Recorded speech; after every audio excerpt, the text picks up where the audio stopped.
Okay, dann wir sind live. Seppi, wow, krass. Wir haben natürlich mal wieder jemanden vergessen, aber das ist scheißegal. Das gehört Äh, dazu. eben. Und ich würde sagen, wir starten aber natürlich ganz, ganz offiziell mit unserem ja, normalen Podcast-Rhythmus.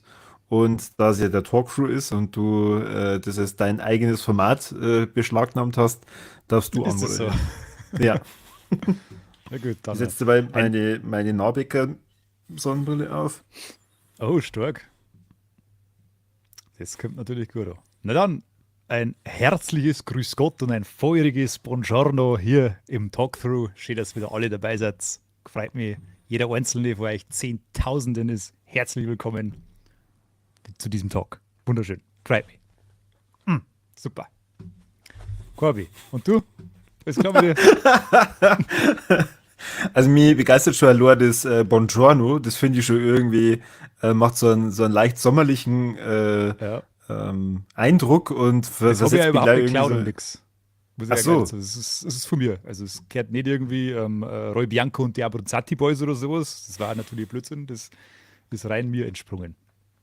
also ich weiß eh nicht, wer das ist, also von dem her, du hast jetzt hier gerade nichts anders angestellt. Aber alle anderen wissen es. Jeder kennt Okay. die. Ja, schön. Wie beim letzten Mal haben wir ja uns dazu entschlossen, dass wir den Talkthrough wieder mal streamen. Weil wir ja der modernste Podcast der Welt sind. Kein anderes Sagt man Format. an der Richtig. Bildqualität. Kein anderes Format kommt auf die grandiose Idee und streamt ihre Folgen. Ja, aber ich habe es vorhin schon ein bisschen angeteased. Es fehlt uns jemand. Ja, wo ist der Conny? Corby. Die Seuche hat ihn erwischt. Eieiei. Ja. Also ich glaube, der war irgendwo in Österreich unterwegs und hat sie da praktisch das Pistenfieber Fieber geholt. Du meinst beim Tja, Après-Ski. ja, beim Après-Ski, genau. Ah. Ja, wahrscheinlich hätte er einfach mal ein bisschen weniger seine Zunge in andere Munde erstecken sollen und die für sich behalten, aber das fällt ihm ja immer sehr schwer, das wissen wir ja. Naja, das ist halt einfach ein Hobby, es ist eine Leidenschaft, der Freunde halt gern. Kann man ihm nicht Ja. übel nehmen. Ähm, Ich schaue hier nebenbei immer wieder mal in Richtung Chat. Ich sehe ja schon einen Philipp, der uns hier begrüßt. Den grüßen wir natürlich gerne zurück. Der fragt auch schon, wo der Kani ist. Tja, leid, wir können es nicht ändern. Was soll man Ja. tun? Wenn der Kani hier unbedingt auf krank machen will, dann bleibt uns eigentlich ja nur eins übrig. Lass uns doch über so einen richtig geilen aktuellen Trend reden, der wahrscheinlich jetzt auch nicht mehr ganz so aktuell ist, aber ich will da gern Oh, drüber reden. Was? Ist der schon mal bleibt noch aktuell, oder aktuell. was?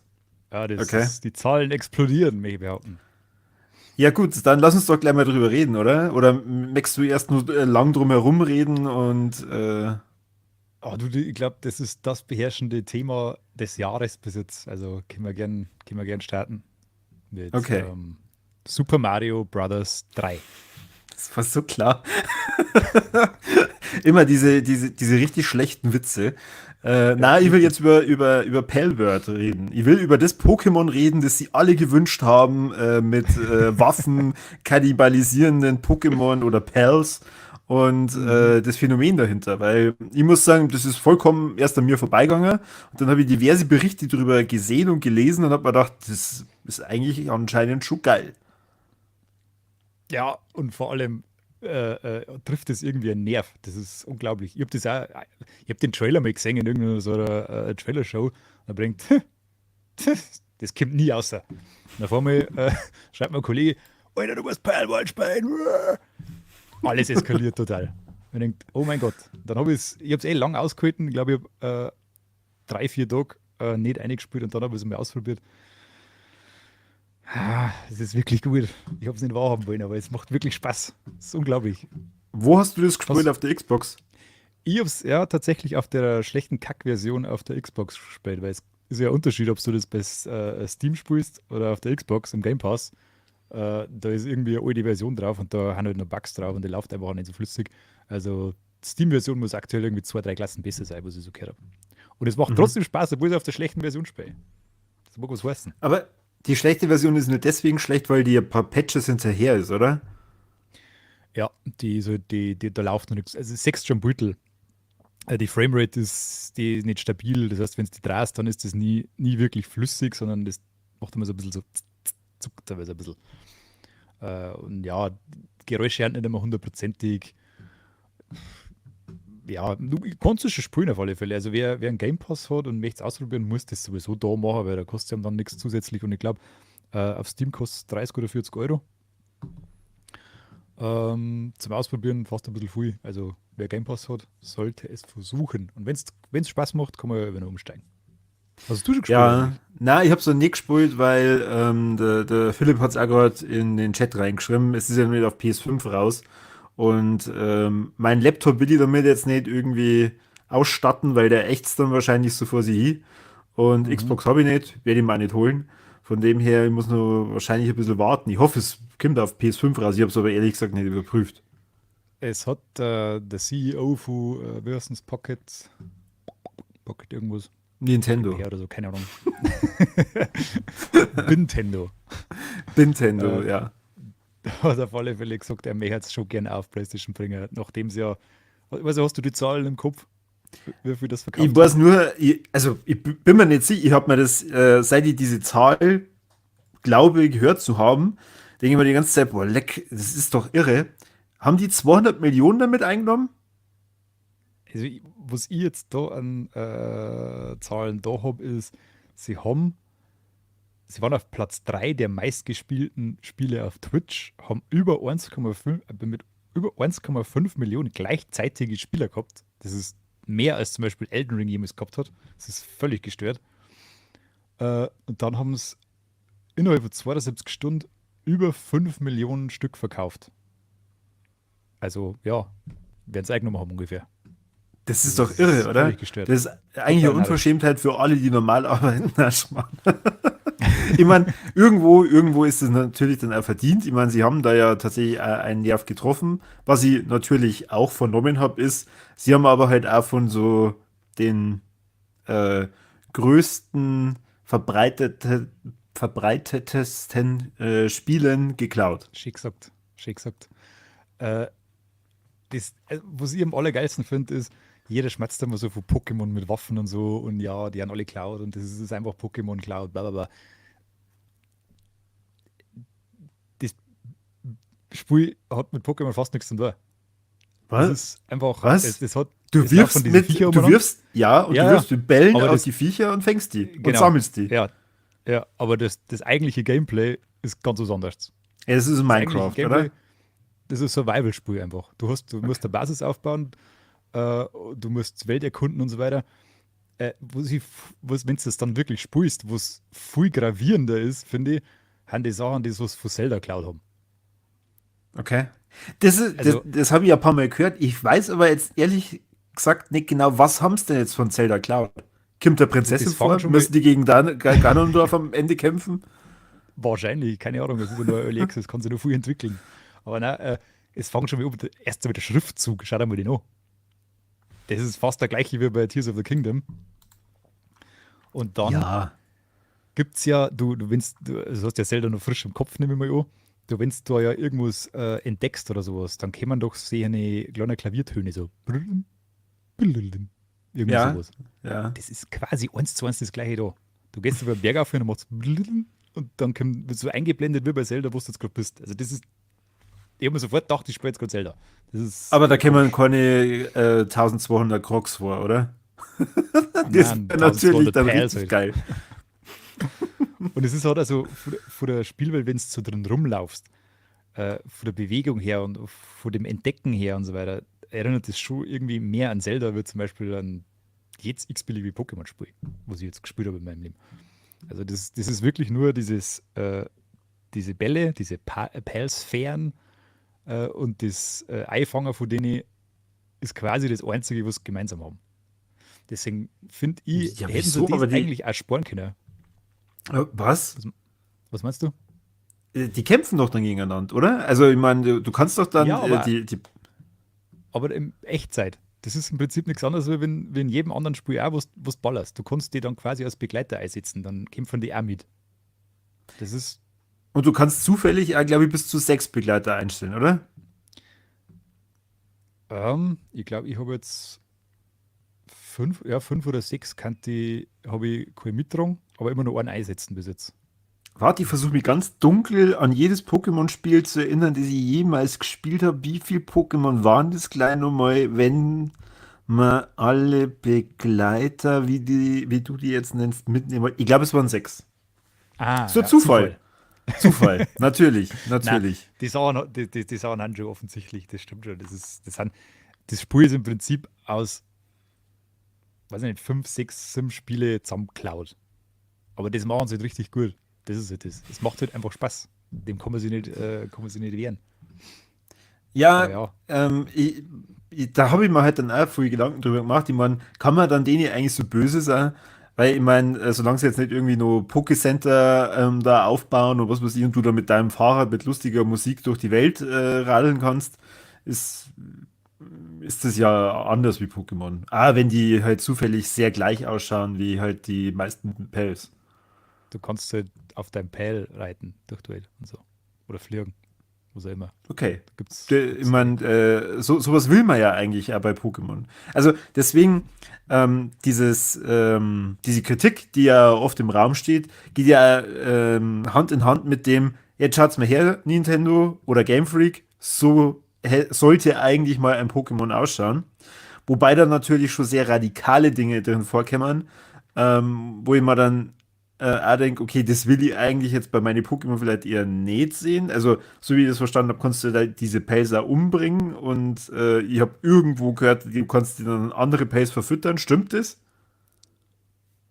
Also es ist, wenn man mal die ganze, Also, du hast jetzt nicht klar Nein gesagt, also gehe ich gerade davon aus, das stimmt. also Also, das mit Verfüttern, weiß ich nicht hundertprozentig, kann ich noch nicht sagen. Aber was zum kann ich Beispiel, noch nicht sagen. Ihr müsst euch das mal geben. Er hat gesagt, noch nicht. ich bin erst, was haben wir jetzt, Level 14 oder sowas. Ich hab Praktisch, es vielleicht steht ein Drittel von der eindeutig Karten auf der Pell World Bucket List steht es drauf, oder? Ganz oben. Ich kann es mir Äh, vorstellen, weil das hat ja lauter so komische kleine Sachen. Im Prinzip, wenn du die bunten, fluffigen Monsterchen da wegnimmst und diese schöne Spielwelt da in der freien Natur mit Sonnenschein, ist das eigentlich ein ziemlich düsteres Spiel, das eigentlich, weiß ich nicht, Abgesang auf unseren Kapitalismus darstellt, der einfach immer Schwächere ausbeutet. Weil du tust in dem Spiel nichts anderes wie diese Pals ausbeuten. Und teilweise übelst krass. Also es geht ja los, du musst das erst einmal verprügeln, dass du es einfangen kannst, das ist eh klar. Dann unterjochst du das quasi, dann schickst du es in ein Arbeitslager. Da müssen sie dann im Steinbruch arbeiten, müssen Baum hacken, müssen ihnen Säfte abgeben, dass du irgendwas daraus brauen kannst. Was? Du nimmst deine Wolle her, du nutzt das als Feuerzeug quasi, wenn es irgendeinen Ofen oder so heißen müssen, dann müssen die Feuerspeien, den Pels müssen dann da reinwerken. Und das geht so weit, also wenn du dich um die nicht kümmerst, was du ja machen kannst, du kannst die einfach verheizen und dann austauschen, dann sterben sie halt irgendwann. Aber vorher, erst werden sie erschöpft, hungrig, müde und irgendwann steht da, dein Pal ist depressiv. Die erleiden vor Arbeitsstress, leiden die irgendwann an einer Depression. Also, was ist das? Das ist übel. Real, ja. Ja, total. Und ja, ich weiß auch nicht. Und es ist so irgendwie so Aber, Pals also, umbringen oder Angreifer ist echt nicht schön. Die haben musst echt du lieber das so mal spielen? Quietschegeräusche. Musst du das so spielen oder kannst du auch sagen, okay, ich sammle hier meine Pels und ich mache halt dann die ganze Arbeit und meine leben halt dann dort und haben ein schönes Leben und was weiß ich. Ja, dann spielst du halt 25 Jahre. Also Also kannst du du das kannst, steuern, ob die jetzt du in den kannst, Steinbruch gehen oder was weiß ich? nein, es gibt gewisse Dinge, die du ohne die Pals nicht machen kannst. Also du musst die ausbeuten. Du kommst gar nicht drum rum. Du kannst jetzt schon gewisse Sachen selber bauen, aber das dauert dann ewig. Dann steht er da, klick, klick, klick, haut auf irgendwas drauf und so ein Balken dreht sich ewig langsam rundum. Und je mehr Pell du hast, die wieder handwerkliche Fähigkeiten haben, desto mehr Pells kommen dazu und haben dann eine Hammern drauf und dann geht das halt viel schneller. Klassische Survival-Dings. Also, Nur deswegen ich macht meine, es schon Sinn, Pells herzunehmen. ist es jetzt so, du fängst ein Perl, bringst es in deine Station oder in deine Ortschaft und gibst dir aktiv eine Aufgabe oder sagt das Perl von sich aus, okay, ich arbeite jetzt hier im Steinbruch? du fängst das Ei in der Pell-Sphäre und dann hast du es in deinem Team und kannst das jetzt quasi mit in die Open World nehmen zum Kämpfer. Oder du tragst das heim in dein Lager, das ist in einer Pellbox-Ei zum Beispiel, dann lebt es da in der Pellbox und tut gar nichts. Oder du weist das quasi deinem Arbeitsteam zu. Das ist je nach Spielfortschritt, kannst du immer mehr Pals quasi arbeiten im Lager zuordnen. Also am Anfang glaube ich hast du 6 oder so und dann je höherstufig du wirst, desto mehr kannst du quasi arbeiten lassen für die. Und dann gingen du musst verschiedene Sachen aufbauen. Du fängst oben mit einem Gehege oder sowas. Da kannst du zum Beispiel so Schafpels rein tun, die lassen dann immer irgendwie Wolle fallen. Äh, oder Eierpels, die lassen dann da Eier fallen. Du hast quasi schon mal ein bisschen Ressource für einer stibitzt. Und dann geht es halt weiter. Du brauchst ein Haus, das selber schlafen kannst. Du musst bauen, du musst für Nahrung sorgen, also musst irgendwie ein Beet bauen und sie eine Sachen. Und jeder Pal hat so bestimmte Fähigkeiten, die kennen alle bestimmte Elemente an. Und einer ist handwerklich begabt, einer kann Feuer speien, kann dann quasi einen Hochofen bedienen, weil er Feuer einblasen kann. Ein Mhm. anderer kann Gärten bewässern und je nachdem, was die für Fähigkeiten um, desto demnach gingen die quasi den Tätigkeiten automatisch nach. Also du sagst jetzt nicht, du machst das, du machst das, du machst das, sondern du musst quasi schauen, dass du die richtige Mischung an Pals hast, dass dein Lager läuft. Dass quasi einer da ist, der Wasserversorgung macht, einer da ist, der das Feuer macht und. Das ist Gibt es quasi, irgendwas in dem Spiel, wo du sagst, das ist so grausam, das stört die? ja, alles. Ja, wie? Aber du sprichst es doch und du hast ja vorhin gesagt, das macht dir Spaß. Ja, das ist ja das Schlimme. Das Schlimme an dem Spiel ist, das macht Spaß, obwohl es gegen alle meine Grundprinzipien widerspricht. Weil das ist einfach das Allerniedrigste, was du da betreibst.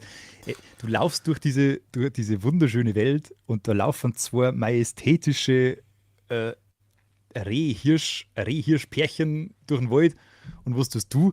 Du haust mit einem Knüppel drauf. Versuchst dann, dass vielleicht noch ein Stück Lebensenergie in dem Tier übrig bleibt, dass das du mit der Sphäre dann einfangen kannst.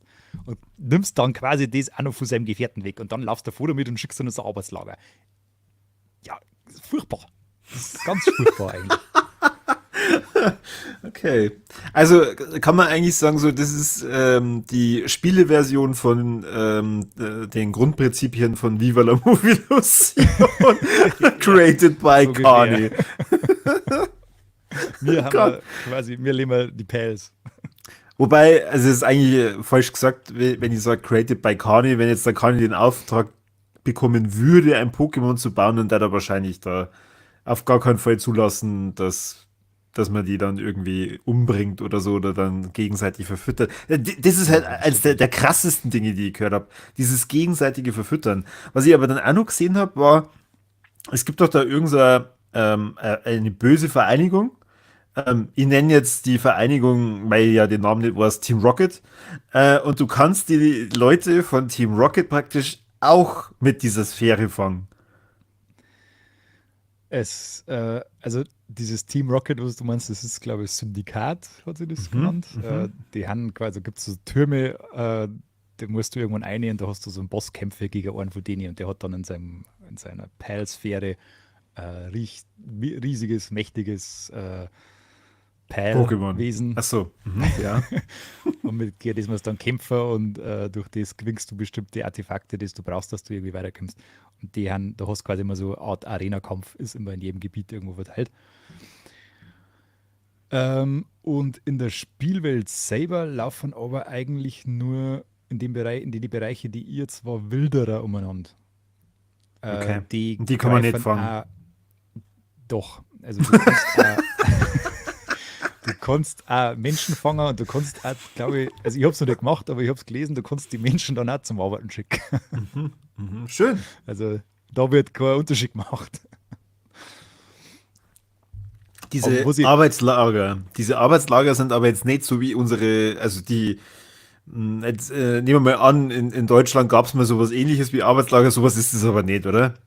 das kommt ganz darauf an, wie du das zusammenbaust. Oh Gott. Okay. Du hast ja da völlig freie Hand. Also, aber nein, ja, was heißt düster? So ein Gebäude und ja, die kannst du halt abbauen. Aber naja, aber dann wegen den Wilderer. diese Ja. Wilderer kämpfen auch gegen Pels und fangen die auch ein. Und ich laufe da so gemütlich durch die Spielwelt und lande da auf einmal in so einem Wilderer-Camp und sehe da so einen ganz einen putzigen, knuffigen Pfeil in einem Käfig drin. Habe natürlich sofort alle umgebracht ringsum. Bin zu dem hin, dann steht da befreie Pfeil. Ich meine, geil, den kann ich jetzt befreien, mach das Tier auf, zack, ist er schon mit dem Beil drin, zack, arbeitet er schon für mich. Ja, was soll denn das? Dann brauche ich nicht befreien, wenn ich dann von seinem Käfig ins Arbeitslager schicke. Das ist, Ich finde es schön. also ist schon echt verrückt. Ähm, also, mir macht es extrem neugierig. Ich frage mich natürlich, was passiert jetzt so nach und nach mit diesen ganzen Kontroversen und es warten ja irgendwie alle drauf, dass Nintendo irgendwie dagegen vorgeht. Wobei ich das tatsächlich affig finde. Ähm, de, diese Vergleiche mit, oh, die schauen alle aus wie Pokémon und was weiß ich. Ja, es sind welche, die haben schon verdammt große Ähnlichkeit zu bestehenden Pokémon.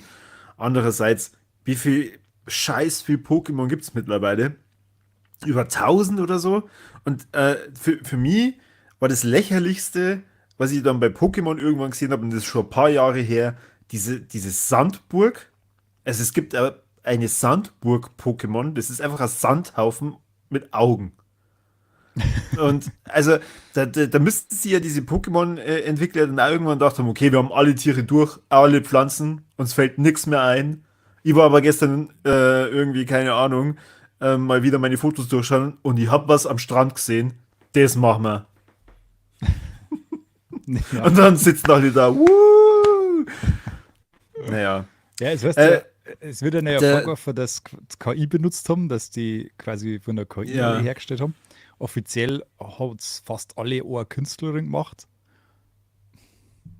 Weiß es nicht. Sagen dann sie es.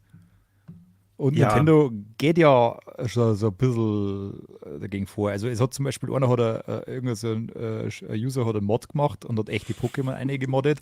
Bach, ja, aber das sofort verstehe ich ja auch. weggebombt, gell? Ja, Ja, das verstehe ich aber auch. Ich meine, der hat sich ja auch darauf angelegt. Und ich voll. meine, Und da haben sie halt dann gleich. ich habe dir das Thumbnail dazu gesehen. Wenn das Thumbnail schon ist, dass ein weinendes Pikachu vorne ist und hinter ihm steht ein Ash mit einer Waffe, das gegen seinen Kopf gerichtet ist, dann muss ich halt auch Ja, sagen, ja, oh, komisch, dass Nintendo dagegen vorgeht. da waren es gescheit schnell, ja. Aber es gibt da, ich weiß nicht, ob du das mitgekriegt hast, es gibt da schon offizielle Stellungnahme von der Pokémon Company. Hast Na, du das schon gehört? na, Ich lese dir die mal vor. okay. Äh, Wir haben zahlreiche Kundenanfragen zu einem Spiel eines anderen Unternehmens, das im Januar 2024 veröffentlicht wurde und Pokémon ähnelt, sowie Anfragen, ob dieses Spiel von uns lizenziert ist. Wir haben die Verwendung von Pokémon in diesem Spiel nicht lizenziert. Darüber hinaus werden wir jede Verletzung geistiger Eigentumsrechte im Zusammenhang mit Pokémon untersuchen und geeignete Maßnahmen ergreifen. Also sie haben schon Ermittlungen eingeleitet. Der CEO jetzt weiß ich wieder nicht mehr, von der Palworld Company hat aber schon gesagt, sie haben, bevor sie es überhaupt released haben, haben sie schon quasi alles überprüfen lassen auf rechtliche Unsicherheiten und so weiter. Und daraufhin haben sie es dann veröffentlicht. Also Hannes, es kann schon sein, dass sie die mit allem, was die da kopiert haben, mit dem Schriftzug, mit den Geräuschen, mit den Pals, mit dem Ganzen, immer so einen Millimeter neben der Grenze bewegen. Und das klang ja, dass du es machen kannst, theoretisch. Also von dem her kann schon sein, dass Nintendo da nichts dagegen tun kann. Und du weißt es vielleicht besser. Digimon, Mhm. ja, die haben sie auch nichts gemacht. Und das ist ja im Prinzip beides gleich. Nein, es ist nicht. Bei Aber Digimon ähnlich. kennen die alle schmatzen. Die haben eigentlich ja, da gibt es ja kein Kampfsystem in dem Sinne, wo du halt dann auch sagst, okay, da gibt es einen Trainer mit 6 Digimon und die kämpfen gegen andere Trainer mit 6 Digimon, sondern du hast ja meistens dann in den Spielen, die ich kannte, meistens einen Begleiter und der hat dann vielleicht gegen Mhm. einen anderen Begleiter dann gekämpft, aber die haben ja alle ihr eigenständiges Leben in dem Sinne und auch mit diesen Mhm. Entwicklungsstufen hoch und wieder runter. Das gibt es ja auch bei Pokémon nicht. Mhm. Also, Ja, es da ist halt finde ich, gibt bei es ja schon. Palworld, du hast halt nicht die Kämpfe ist halt nicht der Hauptgedanke von dem Spiel. Also das gegen andere Messen mit deinen Pals, das spielt eigentlich keine Rolle. Okay. Das ist vielleicht das, warum es eigentlich im Kern ein anderes Spiel ist, weil es geht eigentlich tatsächlich um das Survival-Element. Du musst deine Basis aufbauen, du brauchst verschiedene Sachen. Du musst das am Laufen halten, du musst dich selber ernähren und so Sachen. Also du kannst nicht einfach ewig durch die Welt laufen. Es gibt einen Tag-Nacht-Rhythmus, du frierst auf Nacht, wenn du nicht gescheit anzogen bist. Das sind lauter so Sachen. Und das ist ja eigentlich das, was das Spiel wirklich interessant macht, finde ich. Und da unterscheidet es sich halt schon ziemlich von Pokémon. Vielleicht deswegen. Also ich hab mir da schon auch dann die Frage halt gestellt, hätte ich dieses Spiel anders wahrgenommen, wenn jetzt nicht diese Kontroverse da wäre. Weil im Prinzip, ich habe jetzt dieses große gelbe Elektromausviech bei uns ins Pfand rein. Ich habe jetzt Elektromausviech natürlich gesagt, weil da ja diese Vorwürfe sind, das ist die Payback-Version von Pikachu. Wo man denkt, nein. Also, ja, okay, das hat vielleicht so ein bisschen die gleichen Farbmuster, aber ich verbinde nichts mit einem Pikachu, mit diesem Viech. Das Und ist, soweit ich weiß, der erste Boss in dem Spiel und ja, der ist einfach nur gelb. Der ist halt auch gelb, der ist aber riesig groß. Und ja, ja. ist jetzt auch nicht Der Philipp gassenau. meint, dass Palworld so ein bisschen Satisfactory Vibes hat. Kenn ich nicht, aber du bestimmt. Ist auch so ein Survival-Spiel, glaube ich, gell? Bin mir nicht ganz sicher. Aber ja, es ist halt, bedient halt genau diese Gier nach Survival-Spiele, die momentan herrscht. Es ist halt der absolute Schrei, letzte Schrei auf Steam und so weiter. Survival-Spiele gingen immer. Und weil du schon sagst, hättest du so, auch ohne das bemerkt, ich muss sagen, es darf schon funktionieren, wenn das, also rein vom Spielerischen her, finde ich, und von der Spielwelt, wenn du die Pals komplett anders designst, wenn es keine Pal-Sphäre ist, sondern irgendwas Mhm, anderes, was halt ein bisschen mhm. weiter entfernt ist, darf das Ein genauso Netz zum funktionieren. Beispiel oder Käfig. Ja, ja, genau, nicht so, okay, warum nicht? Das war viel gescheiter gewesen. Das sind halt die Sachen, die nicht so nah dran sein müssen. Und ich meine, ich kann so knuffige kleine Viecher, gibt es auch in andere Spiele und da schreit nicht gleich jeder, es ist Pokémon. Also da haben sie sich eine Baustelle aufgemacht, die es jetzt nicht unbedingt braucht hätte, finde ich. Wenn jetzt Nintendo da wirklich dagegen vorgehen kann, war das einfach dumm. Andererseits, ich sage mal, wahrscheinlich macht es jetzt zumindest am Anfang schon 50% von den Verkäufen aus, dass der ganze Pokémon-Hype war. Kann man auch nicht von der Hand weisen, dass das mit Sicherheit geholfen hat. Und eben vielleicht haben sie ja so kalkuliert, ey, wir nehmen am Anfang so viel Kohle ein, die können uns verklagen, was mengen. Wir haben ja sicher mindestens so 200, 300, 400 Millionen übrig dann. Vielleicht ist ja die Rechnung bei einer. Wer Ich weiß. habe irgendwo gelesen, dass der CEO auch Morddrohungen gekriegt hat und was weiß Ja, ich alles. Und, die Designerin, glaube ich, auch, das ist halt wieder mal der berühmte Schritt zu weit. Also das ist wieder völlig unnötig. verklagen ist immer cool. Alles, wo irgendwie Juristen eingesetzt werden können, cool. Ab Auftragsmördern hört sie aber langsam mal auf, okay? Ja, definitiv. Ihr habt dann auch noch geschrieben, aber so wie Payword jetzt ist, hätte ich mir das damals gerne, oder hätte ich mir damals gerne ein Pokémon-Spiel gewünscht, inklusive der freiwilligen Sklavenarbeit. Okay. Okay, ja. Also zumindest, wenn man halt dann sagt, okay, da sind ein paar Pals oder Pokémon, die sich mal in die Mühe geben, dann schickt man es halt einmal eine Zeit lang zum Steinbruch. Kann man, Vielleicht hilft es ja. kann man machen. Genau, das wollte ich nur fragen. Die Viecher können sie nicht entwickeln? Doch. Schon. Also die, Okay. die leveln auf mit der Zeit. Also je fleißiger und je mehr das sind und desto besser, dass sie um sie kümmern, desto stärker werden sie quasi, desto schneller arbeiten sie und sie Sachen. Du kannst das auch verbessern. Äh, Du kannst, was das Allerwichtigste eigentlich ist, du kannst eher deine Fähigkeiten für dich nutzen. Kann es auch anders sein in dem Spiel. So zum Beispiel Maschinengewehre und so weiter in dem Spiel haben ganz häufig Pals. Die kannst du halt auf den Arm Was? setzen und dann schießen die oder Ach sowas. so, das sind Uphels. Ja, du kannst deine Pals als Waffen hernehmen. Also du kannst den Pal quasi, wenn du jetzt gegen einen Gegner kämpfst, kannst du den aus der Sphäre lassen, dann kämpft er eigenständig gegen den und du kannst halt auch gegen den kämpfen, kämpfst halt miteinander gegen den, wie es war also Koop. Oder du kannst, wenn du bestimmte Materialien hast, kannst bestimmte Sachen craften und zum Beispiel einen Handschuh, der jetzt den und den Pal Pal nutzen kann. Und dann kannst du quasi die verbinden mit dem und dann hast du den Pal an der Hand und der ballert dann quasi für Maschinengewehr miteinander. Szene sagen. Gingen dann. Das gibt es natürlich im Pokémon nicht. Also von dem Ja. her sei ihnen Das alles hätte man jetzt auch verziehen. schwer vorstellen können. Aber es ist schon interessant, oder? Weil ich meine, ich habe es ja jetzt nicht gespielt und ich habe das als äußerst grausam wahrgenommen, wenn ich ehrlich bin. Aber natürlich, je mehr man hört, umso mehr hat man ja irgendwie selber Bock, dass man da mal reinschaut. Und natürlich, ich denke mir dann, ich würde es ja anders machen. Ja, viel Glück. wird schwierig. Okay. Wirst wahrscheinlich über Level 5 nicht rausgekommen oder so. Ja, das ist eben das, weil ich Da meine, kannst du dann nicht einmal wenn, was zum Otzeigen machen. Du kannst ja nicht einmal, weil du laufst ja mit einem Lendenschurz umeinander am Anfang und der erste Kleidung kommt natürlich von der Wolle eines Schafpels. Also da fängt schon, okay. du laufst die ganze Zeit umeinander.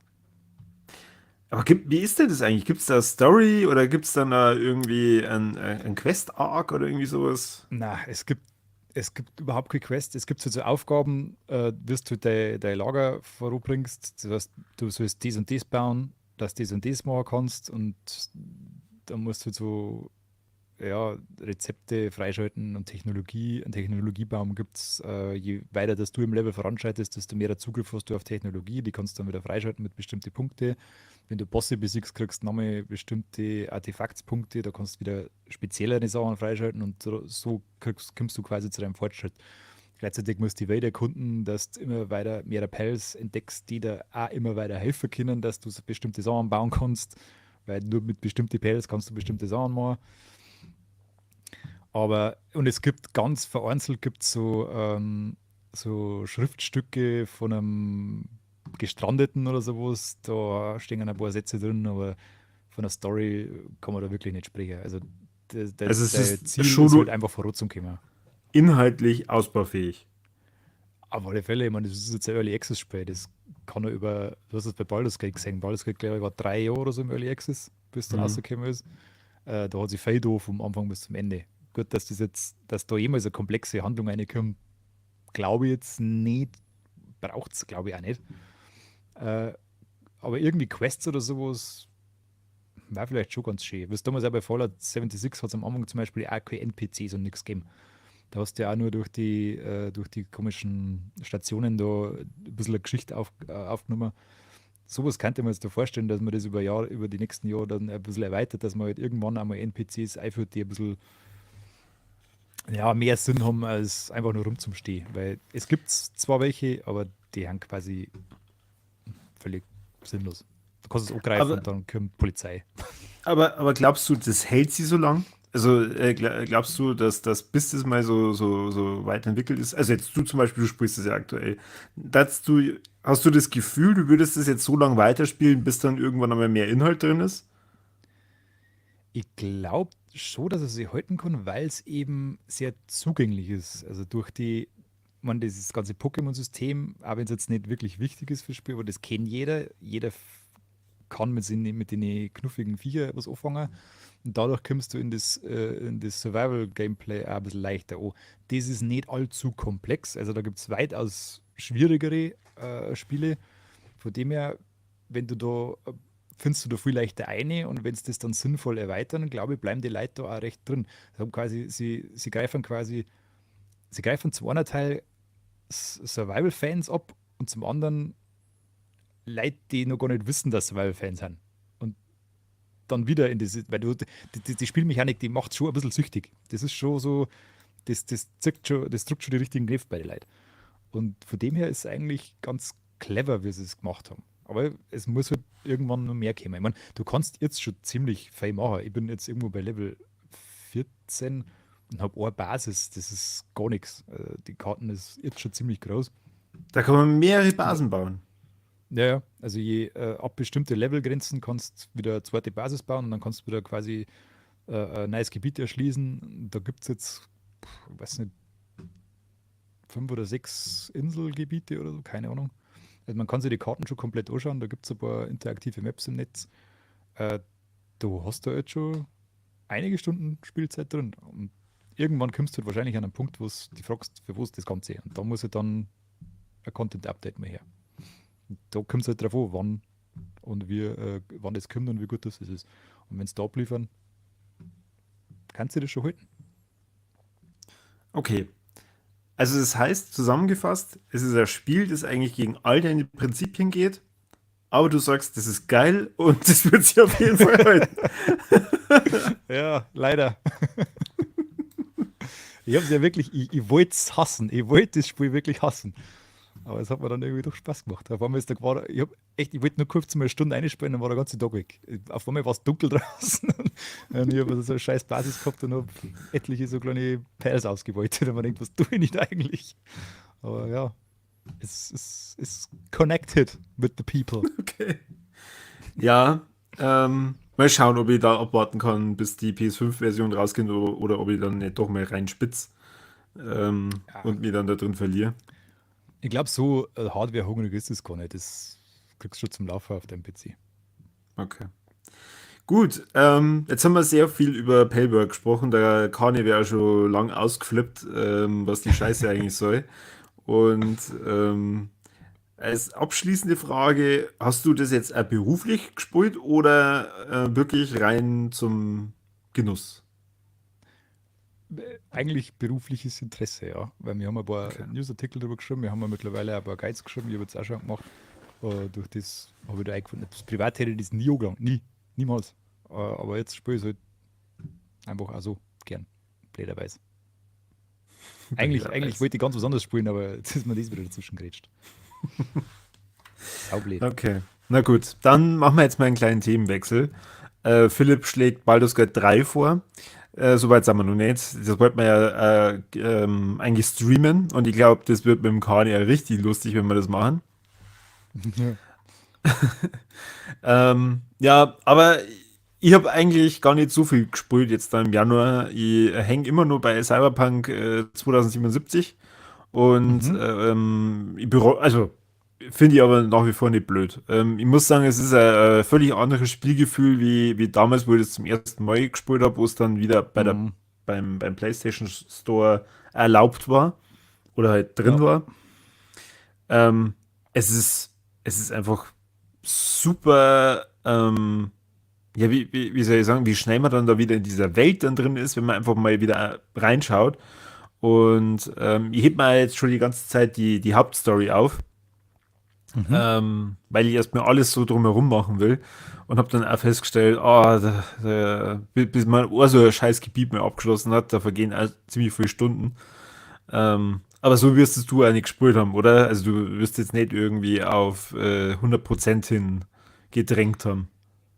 Also ich habe es beim ersten Mal arbeitstechnisch ja durchsuchten müssen, möglichst schnell, weil Komplettlösung abschreiben müssen. Und ja, das war kein schönes Spielerlebnis. Sowas ist ja nie ein wirklich schönes Spielerlebnis, wenn das Spiel nicht vorher bugs ist. Aber so da der so ein Spiel nie spielen. Ich habe das dann 2 Jahre später, haben wir es dann irgendwann am iPad, ich habe mir dann die Xbox gekauft, weil man gedacht habe, das kann vielleicht noch nützlich werden, das Gerät, was einfach nicht wird. Und da haben wir es dann im Sale geholt. Und da habe ich dann quasi letztes Jahr so bis zur Weihnachtszeit nochmal 70, 80 Stunden drin, habe ich mich verloren und habe da alles Mögliche gemacht, aber jetzt nicht irgendwie so gerade durch, sondern einfach links und rechts immer der Nase nach und bin da in verschiedenste Nebenquests gestoßen, die ich beim ersten Durchgang überhaupt nicht gesehen habe. Und das ist schon geil. Also ich finde, die Stadt ist mittlerweile ziemlich cool. Das ist einfach, ich fahre da teilweise, bin dann aber nach der Arbeit einfach in mein Auto gesteckt und bin einfach durch die Stadt cruised und habe nichts da, nix, bin einfach nur rumgefahren und hab mir geschaut, habe mir die ganzen Gebiete nochmal so ein bisschen angeschaut. Also musst schon irgendwie so spielen, dass du nicht immer so dem roten Faden folgst, finde ich. Dann macht es am meisten Spaß. So ist mir das jetzt mal auch gegangen. Ich glaube, ich habe eine Stunde gespielt und habe de facto nichts gemacht. Ähm, und das ist einfach, ja, es ist eine lebendige Welt mittlerweile und Ja, es ist ja auch so, sie arbeiten jetzt an der Fortsetzung. Ähm, und das freut mich sehr, weil so wie das jetzt ist, da hat man total viel Bock eben dann auf einen zweiten Teil und ich denke mal, sie haben aus den Fehlern gelernt und machen den Scheiß nicht nochmal so wie beim ersten Mal bei der hoffentlich, Eröffnung. ja. Hm. Hoffentlich. Das war eine mittlere Katastrophe, ja. Ich finde es lustig übrigens, dass du sagst, dass der Xbox nicht besser wird. Ein Kollege von mir hat sie damals, wo die neue Generation rausgekommen ist, relativ früh eine geschnappt.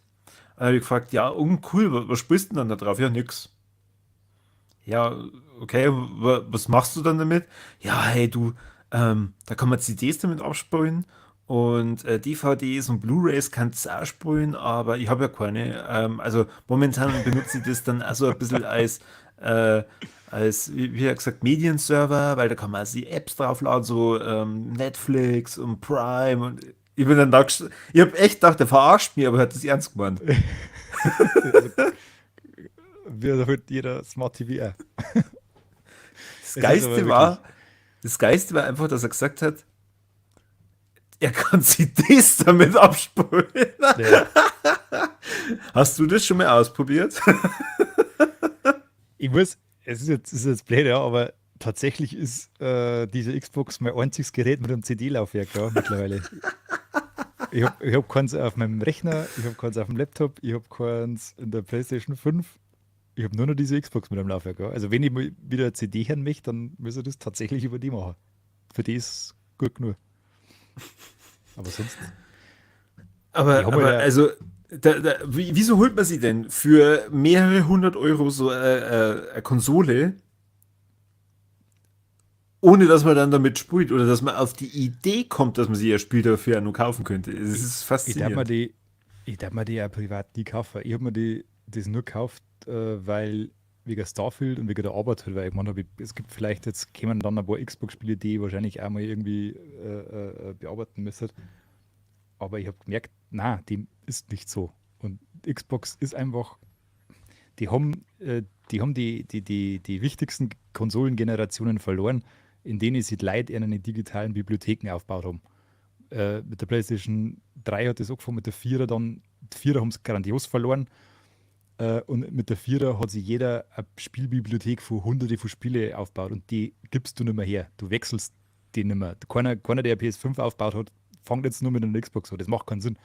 Und der Game Pass ist nicht so geil, dass der das rechtfertigen darf.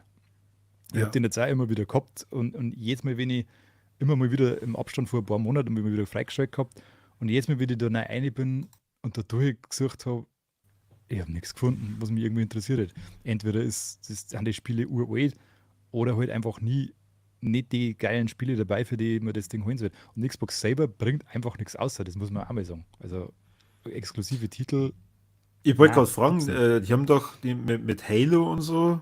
Das ist jetzt aber so Ja, ziemlich das Einzige, was mir gerade einfällt. das Ja haben sie gut, ja grandios gegen angefangen. spannend wird's dann natürlich, wenn jetzt Fallout und sowas dann vielleicht ja neu rauskommt. Ja, hätten wir jetzt mit Ähm, Starfield auch mal können, aber es war ja auch nicht so der Überhit. Und es ist halt, kommt halt nur dazu, Starfield gibt es halt auch auf dem PC. Also warum soll man jetzt für 600 € oder was kostet eine Xbox kaufen? Die meisten haben ja irgendwie einen Rechner oder so daheim, mh. die so ein riesen RPG spielen möchten vor allem. Das sind ja meistens Leute, die vom PC kommen. Ja, außer Ja, du möchtest mal wieder ein Album anhören. So von ja, genau. Blink-182 oder irgendwie sowas, Oder, weißt du, von ganz oder App auf früher. dem Fernseher ablaufen lassen. So. Ja, Crunchyroll zum Beispiel. Habe ich auch schon ja, gemacht. ja, Schuldig, ja. habe ich schon gemacht. Ja gut, das habe ich aber auch gemacht, weil es für den fucking Fernseher das einfach nicht gibt. Ja, genau. Frechheit, wirklich. Der Philipp meint gerade nur für den Game Pass kommt dieses Jahr exklusiv Indiana Jones raus. Ja, das stimmt. Aber das kann ich dann auch am PC spielen, wenn ich möchte. Brauche ich auch wieder für Ja, die Xbox. ja, stimmt. Ja Und gut. es ist auch, weiß ich auch nicht, ist das die fette Marke, die wieder jemand dazu bringt, dass er sich eine Xbox kauft? Da, ich glaube es nicht. Indiana Jones ist, man, wir kennen halt nur als Kinder, aber die ganzen Generationen nach uns kennen ihn wahrscheinlich nicht mehr. Und die neuesten zwei Filme haben ja so ein bisschen gefloppt. Also, das Ich spricht habe in auch wieder den, nur so eine kleine Zielgruppe an, wenn du mich fragst.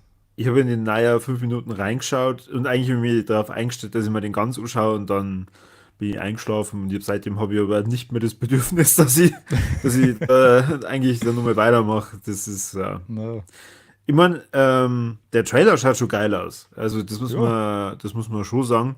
Ähm, aber wenn es nicht auf der PlayStation rauskommt, dann habe ich es jetzt nicht gespielt. Dann schaue ich es mal auf ja, YouTube an. eben. Genauso ist es aber mit alle Spiele, die, also was heißt mit alle, was haben sie schon? Das ist Starfield, das ist dann der Indiana Jones. Das Redfall war ein Riesenflop.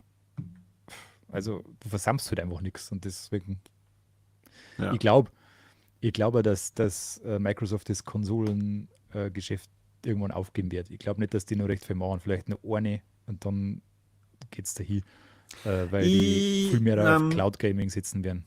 ja, andererseits musst du natürlich schon sagen, wenn du jetzt dir keinen PC kaufen willst, weil dir das vielleicht auch einfach zu blöd ist, weil du mittlerweile ja fast studiert haben musst, um zu verstehen, wie ein PC funktioniert.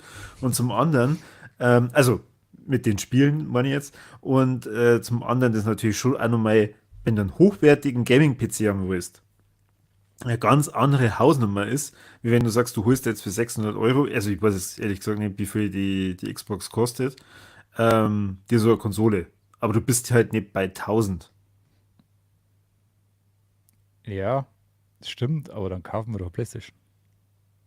Das stimmt auch wieder. Ja, ja, das stimmt auch wieder, natürlich.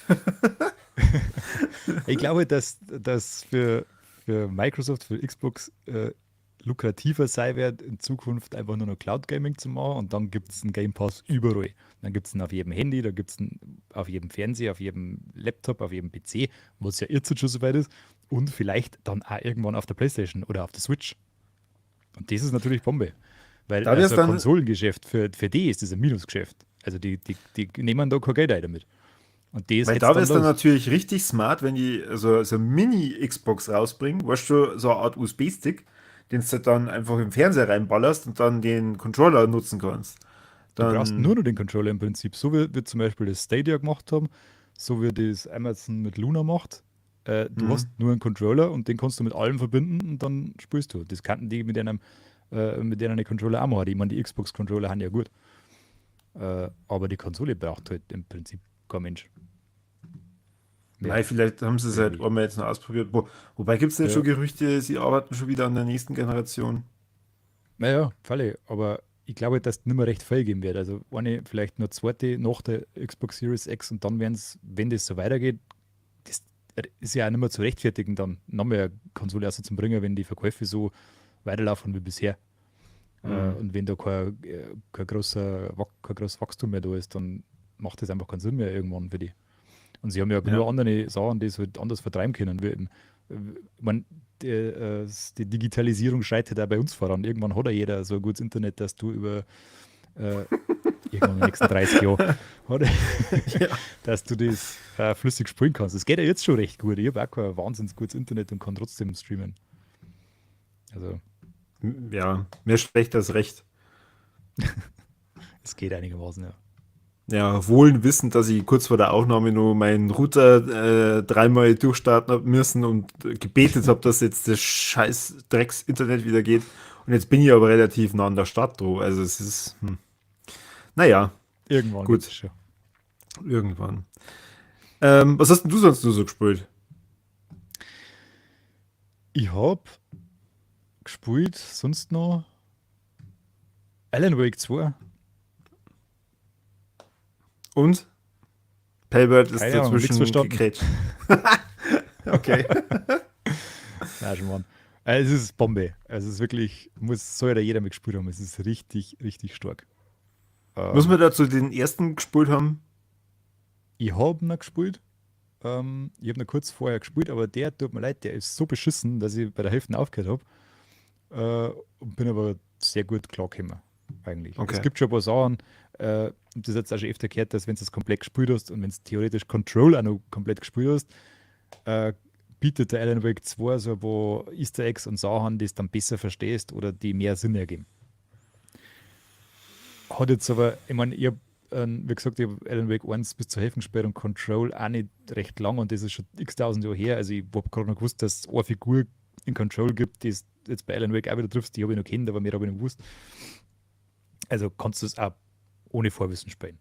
Was du machen kannst, ist dir so eine Zusammenfassung zum Schauen. Das hilft bestimmt. Das ist nie verkehrt. Aber Und ich darf es auch nicht spielen, ehrlich gesagt. Alan Wake 1 ist sauschlecht gealtert. Auch die Remaster-Version spielt sie furchtbar. Okay. Der Action-Anteil, die Spielmechanik, die haut nicht wirklich gut hin. Und das haben sie eben beim 2 zum Beispiel grandios verbessert. Also Gameplay-technisch weiß ich eigentlich gar nichts drüber. Ist das so eine Art Detektivspiel oder wie muss ich mir das vorstellen? Du hast quasi, es gibt zwei Hauptcharaktere. Das eine ist die Saga Anderson, das ist eine FBI-Agentin. Und das andere ist der Alan Wake. Der Alan Wake ist also Spoiler-Alarm, ist in einer Zwischenwelt gefangen. Der kommt dann nicht mehr raus. Und Das merkt man die Trailer ja gar nicht. na, komisch. Und die FBI-Agentin ermittelt in dem Ort, wo er ist. Da haben so Ritualmorde passiert und sie ermittelt da. Und du fangst quasi mit ihr an und musst, das ist echt ganz viel Detektivspiel. Das ist eigentlich das Geile. Das ist eigentlich fängt ziemlich intensiv an und wird dann langsam breitet sich so der Fall vor dir aus. Also du gehst dann bestimmte Hinweise nach, du lernst, schmerzt mit viel Leid und kommst dann so ein bisschen nach und nach ganz langsam auf Spuren. Und beide haben so einen Gedankenraum.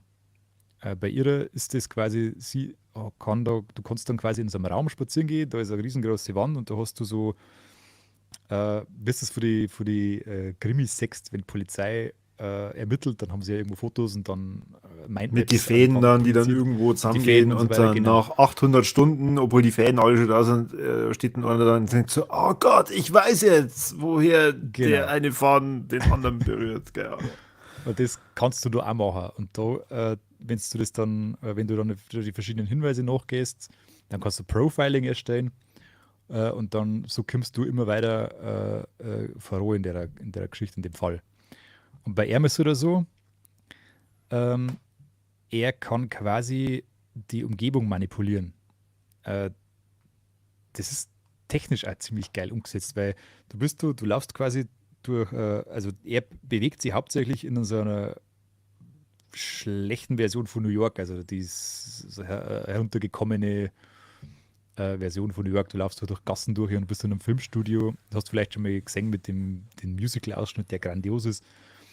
Und da kannst du quasi durch das, dass er Schriftsteller ist, hat er so Plot-Ideen, die er verfolgt. Und du kannst dann quasi hin und wieder an bestimmte Steine, bestimmte Plots verändern und durch das ändert sie quasi live vor deinen Augen die Welt. Das heißt, da wo vorher eine Wand ist, ist dann vielleicht keine mehr, wenn du die Geschichte quasi umschreibst. Und dann, je nachdem, wo du dann quasi in der Umgebung platziert bist, kannst du die Umgebung so verändern, dass du eventuell hinter einer Wand stehst, statt vor der Wand und dann in das nächste Gebäude einkommst. Also das ist ganz, ganz weird und schaut super aus. Das ist richtig geil gemacht. Und was halt auch noch so Kern-Gameplay ist halt Third-Person-Shooter. So wie zum Beispiel bei The Last of Us. Der Action-Anteil ist nicht so groß. Also es gibt Bosskämpfe tatsächlich, du triffst immer wieder auf so Schattenwesen. Also es sind wir Menschen, aber die umgibt so ein Schatten. Und dann musst du es mit einer Taschenlampe anleuchten, dann ist der Schatten weg und dann kannst du es abknallen. Im Prinzip. Und die Shooter-Mechanik ist ziemlich geil. Also das hat ein ziemlich gutes Treffer-Feedback und macht wirklich Spaß. Du findest immer wieder andere Waffen. Das ist echt gut gemacht. Ja. Und es hat einen ziemlich geilen Humor, so einen subtilen. Es ist echt hin und wieder richtig lustig. Es ist teilweise richtig gruselig, was ich nicht gemeint hätte. Also ich bin eigentlich das meiste Zeit immer irgendwie angespannt gewesen, weil du hast eigentlich immer irgendwie das Gefühl, es passiert gleich irgendwas Furchtbares, auch wenn es dann letztlich nicht so ist. Also es gibt ein paar so Jumpscares, Also die ähnlich wie funktionieren bei alle. Last of Us wahrscheinlich, oder? Na, das ist schon irgendwie ein bisschen intensiver von dem, weil es ist mehr Horror. Okay. Alan Wake hat mehr Horror-Thriller, Psychothriller-Anleihen, so in die Richtung. Also du bist immer so ein bisschen angespannt und es ist immer extrem spannend. Aber hauptsächlich durch die Umgebung und die ganze düstere Atmosphäre und dass du zwischen den Welten bist und eigentlich nie so richtig weißt, was als nächstes passiert. Es kann quasi alles passieren immer. Und das macht das ein Mhm. bisschen, das lässt dich immer so ein bisschen angespannt sein.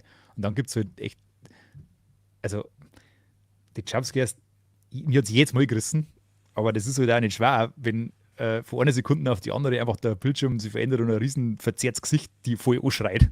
Das sind immer so komische so Schnipsel von so ganz weirde Gesichter kommen dann daher und muss "Wah!" und dann erschrickst du halt wie Sau. Also, weiß ich nicht. Das hätte man Oh, wie vielleicht eleganter billig. lösen können. Wie Ja, billig. Da irgendwie hast du aber schon. dann schon Punkte abgezogen, oder? Ja, massiv.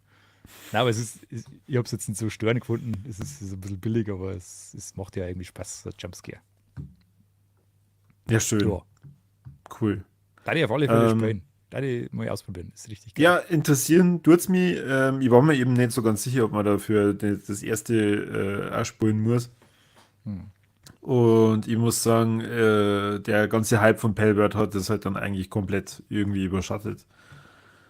Ja, Ähm, jetzt ist eigentlich, also Alan Wake ist ja quasi medial jetzt mittlerweile tot. Das Ist doch darf eigentlich keiner mehr bitter, sagen. oder? Wenn du sagst, okay, da kommt halt Ja, wirklich so ein grandioses Spiel raus, wo wahrscheinlich auch die, ja. die Leute jahrelang da gearbeitet haben und dann passiert sowas. Wobei es sind ja schon 2 DLCs angekündigt, also das wird wiederbelebt. Die, haben Hm. die führen auch die Story nochmal fort, also das werden größere DLCs auf alle Fälle. Freue mich schon. Ja, cool.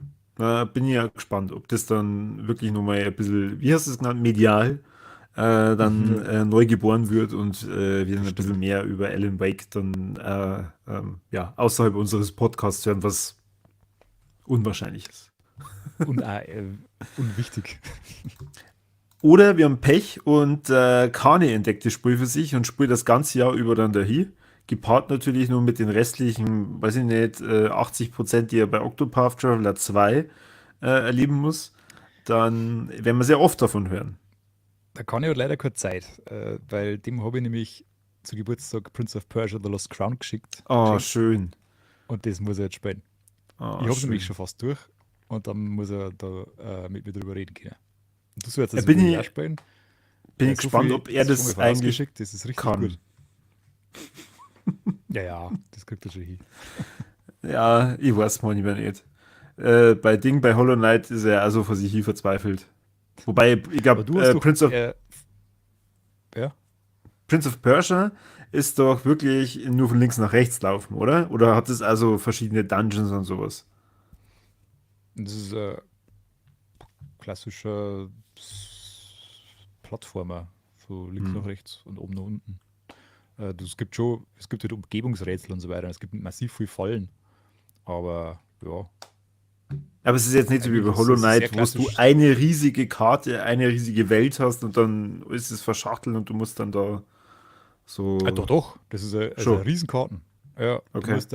das ist ein klassisches Metroidvania. Also du kriegst im Verlauf der Zeit mehrere Fähigkeiten und kannst dann Hm. andere Gegenden bereisen. Also das ist ganz, ganz, ganz klassisch. Und das ist richtig gut. Also mag ich Okay, so nicht zu viel cool. drüber reden, weil das werden wir nächstes Mal mit Sicherheit auch wieder okay. Aber kann ich jedem nur empfehlen. Also das ist ein 90er, da ich Ja, sagen. da muss ich das ja fast vorher dann nur anzocken, weil sonst spoilert es mir ja zu Tode. Es gibt eine kostenlose Demo auf der PlayStation und auf der Switch. Ich glaube, die gibt es jetzt auch immer noch.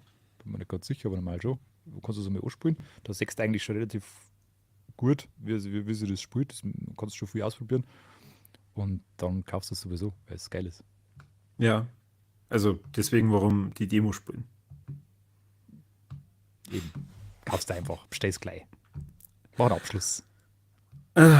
Also, falls dich das nur interessiert, was ich dann noch gespielt habe, weil ich Gibt's weiß, da noch was? ich hab das ganz lang für mich behalten und ich habe lang überlegt, ob ich das mitnehmen soll, solange ich es noch nicht durchgespielt habe. Ich bin noch nicht ganz durch.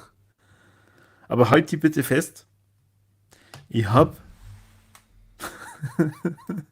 ich hab gespielt Captain Toad's Treasure Tracker.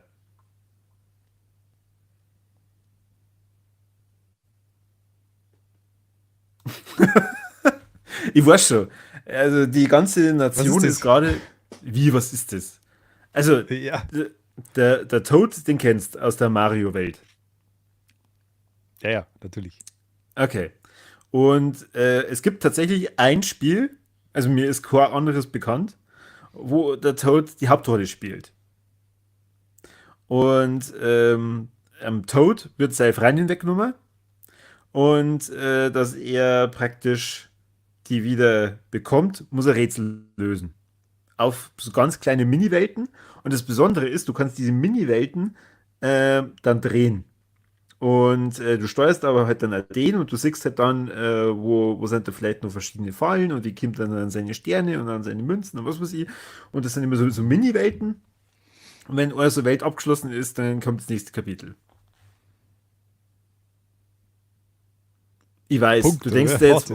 oh Mann, ich hab hier meine Zeit vergeudet mit Alan Wake 2 und was weiß ich alles. Und ja, der Philipp schreibt eh schon, jetzt fehlt der Kani mit seinem Nintendo-Wissen. Hätte wahrscheinlich gesagt, oh, wie geil, Captain Toad, boah, ich hab das damals schon gespielt, dass das erste Mal auf dem 3DS rausgekommen ist und dann auf der Switch nochmal so gesuchtet und keine Ahnung. Und als das DLC rausgekommen ist, da habe ich das Ganze dann nochmal von vorn gespielt und du musst unbedingt das und das machen. Ja, Als war er da. es war er da, ich weiß, richtig. Ab und zu nur irgendwie ein paar Schimpfwörter mit einbaut und keine Ahnung, irgendjemand in dem Spiel als Hurensohn bezeichnet. Das wäre jetzt ein Kahn dieser Welt. Ja, das ist wahr. Naja. Aber ich werde jetzt wahrscheinlich durch meine grandiose Erklärung des Spiels so angefixt haben, dass du Total verzaubert hast Palworld. mich. Ja, oder? Ja. Oder? Ja. Kaufen wir jetzt ein kleiner Switch dazu. Die OLED Edition. Das ist richtig rentiert. Bitte, ich bitte darum.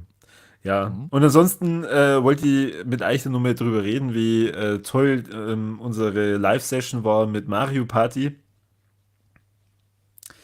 Aber das kann man sich ja anschauen. Also von dem her, da müssen wir eigentlich jetzt nicht wirklich groß drüber reden. Ja. Aber das war so mein Spielemonat. Und tatsächlich, auch wenn ich es nicht gespielt habe, am meisten fasziniert hat mich einfach das mit Palworld. Ja, besorgt dir das mal. Spür dir mal eine. Das ist genau der Ding, das bin ich mir sicher. Da bin ich mir eben auch sicher. Aber auch ich finde halt eigentlich diese Prinzipien total beschissen. Wenn man sich halt dann Ja, das das ist denkt, okay, furchtbar. und die schickst dann da in Arbeitslager und was weiß ich, und ich habe ja schon diverse Clips gesehen, wo dann da irgendwie am Fließband so Viecher da sind und Waffen erstellen, wo ich mir denke, what the fuck, was soll denn die Scheiße? Ja. Also so weit bin ich Gott sei Dank nicht. Bei mir ist das noch nicht so ganz industriell. Aber wir hoffen uns noch fröhlich umeinander und quieken und freuen sich, wenn sie was gemacht haben. Dann streue ich das. Dann Ach, entzapft das. streichen kann man es auch, das hast du vorhin überhaupt nicht erzählt. Ja, das hat ja nicht wirklich einen Sinn. Das kannst du nicht machen, weil dass du das da kannst. Aber das Aber ist ich mir hoffe, weiß kein du kannst es positives aber nicht Feedback. sexuell missbrauchen. Alter, nein. Ja, okay. Natürlich. Ach, ja, jetzt, oh, was ist mit dir los? Weißt du, in dem Spiel kann man alles machen. Wenn ich dann irgendwie sage, okay, ich will jetzt hier, dass die sich vermehren, ganz klar, die muss ich zum Sex zwingen und dann gibt's da Du einen kannst, Pellworld, Puff du und was weiß kannst, ich. ja, du kannst das schon zum Sex zwingen. Du kannst es auch Ach, züchten. haben wir's doch. Okay, gut. Du kannst es züchten, ja. Es gibt, glaube ich, weiß ich nicht, 200.000 verschiedene Züchten. Möglichkeiten, Kombinationsmöglichkeiten. Und Leute suchen immer aktiv, was passiert, wenn man Pals mit einem Menschen kreuzt. Ich weiß nicht, ob das geht. Ich glaube es nicht. Aber ja, das kannst du natürlich machen. Ah, wie abwegig dann von mir, dass ich das gesagt habe, ja. Ist es so wie bei Simpsons, Weiß dass ich praktisch einen Pell nehme und einen anderen in so einen Sack tue und dann schrei, liebt euch! Ja, so ähnlich. Ja, du brauchst dann irgendwie so ein, weiß ich nicht, so ein Peilsteuer oder so, keine Ahnung, und dann meinst du Lovely Liebe. Time. Okay. Ja, innige Liebe. Ah, schön. Gut. Hast du sonst noch was? Bist bedient, oder? Mit der Folge, Ja, Alter. Oh, schön. Ja, cool. Ja, schreibt es in die Kommentare, ob ihr auch fasziniert seid von diesem Hype von Palworld. Was fasziniert euch da am meisten?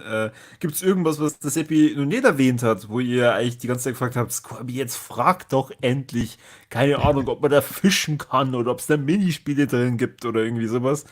Das werden wir dann beim nächsten Mal thematisieren, weil ich denke mal, wir werden jetzt dieses Jahr nicht das letzte Mal über Palworld gesprochen haben, außer aus irgendwelchen Gründen, keine Ahnung, Nintendo verklagt den Grund und Boden und es ist alles weg. Und selbst dann Nichts müssen ist wir noch drüber unmöglich. schmerzen, dass Nintendo verklagt hat. Also, Ja, eben. Na und ansonsten, ja, mir hat es sehr viel Spaß gemacht. Danke für die Einladung, Seppi, wie immer. sehr gern, Und sehr gern. ich muss mir immer an der Nase fassen, um nicht anderen Leuten die Moderation abzunehmen. Deswegen halte jetzt einfach mal wieder mein Maul. Na, ich gebe dir gerne den Vortritt. Ich hab schon anmoderiert, ich brauche nicht den ganzen Fame nur für mich selber. Nimm Tritt ins Rampenlicht, komm, Okay, auf gut. geht's. Dann, ja, ich wünsche allen natürlich dann einen schönen Abend noch. Viel Spaß. Schreibt uns auch drunter, was habt ihr gezockt. Und ich hoffe, alle sitzen jetzt da und applaudieren für diese großartige Sendung. Wir haben uns große Mühe gegeben und einen Kani halt gebührend zu vertreten. Ich weiß, wir müssten viel öfter irgendwie Schlampen und Hurensohn und was weiß ich sagen, aber wir geloben Besserung, dass wir explizit bleiben. Und ansonsten vielen Dank fürs Zuhören und bis zum nächsten Mal beim besten Podcast der Welt. Baba. Adieu.